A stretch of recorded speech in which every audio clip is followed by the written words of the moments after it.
श्री सुखदेव जी कहते, परीक्षित एक बार सरस्वती नदी के पावन तट पर बड़े बड़े ऋषि लोग यज्ञ प्रारंभ कर रहे थे। उन ऋषियों में एक बात चली कि इन तीन भगवान में कौन बड़ा है? ब्रह्मा, महादेव और भगवान श्री हरि। परीक्षित, बात ज्यादा बढ़ गई। कोई कहता ब्रह्मा को, कोई कहता महादेव जी को, कोई कहता हरि को। उनमें भगवान के महान भक्त, ब्रह्मा जी के पुत्र, तपस्या के धनी भृगु जी ने कहा कि आप कोई लड़ो मत, हम तीनों की परीक्षा लेते हैं, इनमें जो श्रेष्ठ निकलेगा वही श्रेष्ठ है। अब इन तीनों भगवान की परीक्षा लेने के लिए भृगु जी महाराज सबसे पहले अपने पिता ब्रह्मा जी के पास गए, ब्रह्मा की सभा में। तो वहां जाके प्रणाम करना चाहिए, नमस्कार करना चाहिए, स्तुति करना चाहिए। कुछ नहीं किया, जाके खड़े हो गए। परीक्षा लेने के लिए ना तो उन्होंने नमस्कार किया, ना तो स्तुति की, ना प्रणाम किया। ब्रह्मा जी ने देखा कि ब्रह्म सभा में आकर सभा का अपमान हो रहा है, ना तो प्रणाम, ना नमस्कार, ना स्तुति।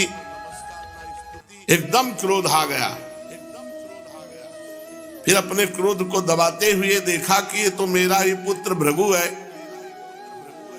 तो भीतर ही भीतर विवेक बुद्धि से क्रोध को दबा लिया, जैसे कोई अरण्य मंथन से उत्पन्न अग्नि को जल से बुझा दे। देखा भृगु जी ने कि पिताश्री क्रोधित तो हुए, पर अपने क्रोध को दबा लिया।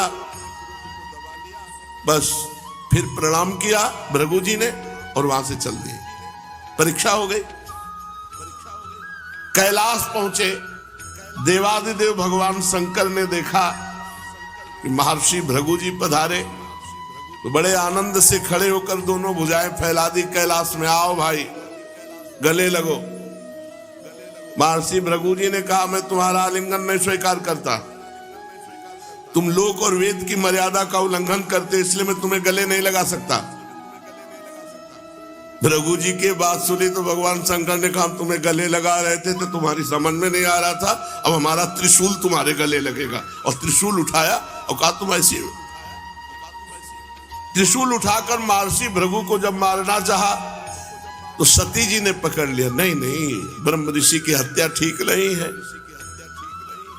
थोड़ी देर में भगवान शंकर जब शांत हुए, भृगु जी ने फिर प्रणाम किया। चल, आखिरी में प्रणाम कर गए वैकुंठनाथ भगवान श्री हरि के धाम। उस समय लक्ष्मी जी की गोद में भगवान सर रखे हुए थे। भृगु जी सीधे गए और एक लात छाती में मारी। भक्तवत्सल भगवान श्री हरि उठ खड़े हुए, सैया से नीचे उतरे, शेष सैया से, और भृगु जी को सिर झुकाकर प्रणाम किया। और भगवान ने कहा, आपका स्वागत है, मुझे पता नहीं था कि आप आ रहे हो, नहीं तो उठ करके आपकी अगवानी करता। प्रभु मेरा अपराध क्षमा करना, क्योंकि मैं आप जैसे ब्रह्म ऋषि का आदर नहीं कर पाया। महामुने भगवान ने चरण पकड़ लिए भृगु जी के और कहा, तुम्हारे चरण अत्यंत कोमल हैं, मेरी छाती बड़ी कठोर है, कहीं तुम्हारे चरणों को चोट तो नहीं लग गई? सहलाने लगे भगवान। महर्षि, आपके चरणों का जल तीर्थों को भी तीर्थ बनाने वाला है। आज मैं और मेरा लोक सब पावन हो गया आपके चरणों के स्पर्श से। भगवान वचन दिए कि आज के बाद चाहे जो अवतार हो मेरा, तुम्हारा चरण चिन्ह हमारी छाती पे रहेगा, ये हमारा आभूषण रहेगा, भृगु चरण चिन्ह, भृगुलता। श्री सुखदेव जी कहते हैं, परीक्षित, भृगु जी के आंसू आ गए। मैंने लात मारा और भगवान चरण पकड़ कर दबा रहे कि हमारी छाती बड़ी कठोर है, तुम्हारे चरणों में कहीं चोट ना लग गई हो। भृगु जी के भक्ति के उद्रेक से गला भराया आंखों में से आंसू छलक आए और वो मौन हो गए। फिर भगवान को साष्टांग प्रणाम किया श्री हरि को, और प्रणाम करके वहां से लौट आए और ब्रह्मवादियों की जो मुनियों की सभा थी उसमें आकर वहां बताया, तीनों भगवान के चरित्र बताए। भृगु जी का अनुभव सुनकर सभी ऋषि मुनियों को बड़ा विस्मय हुआ, उनका संदेह दूर हो गया। तब से वे भगवान श्री हरि ही सर्वश्रेष्ठ ऐसा मानने लगे। वैसे तो भगवान श्री हरि ही ब्रह्मा है, भगवान श्री हरि ही महादेव है, महादेव ही श्री हरि है, कोई किंचित भेद नहीं है।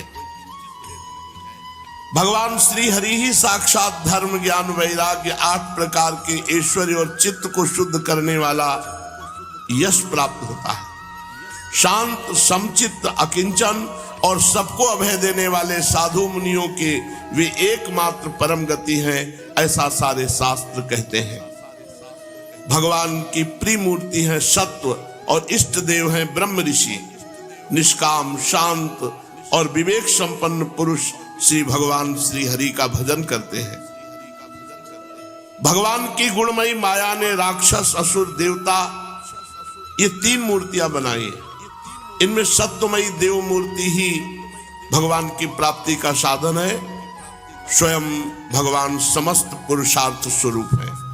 सुखदेव जी कहते, परीक्षित, सरस्वती तट के ऋषियों ने अपने लिए नहीं मनुष्यों का संशय मिटाने के लिए ही ऐसी युक्ति रची थी।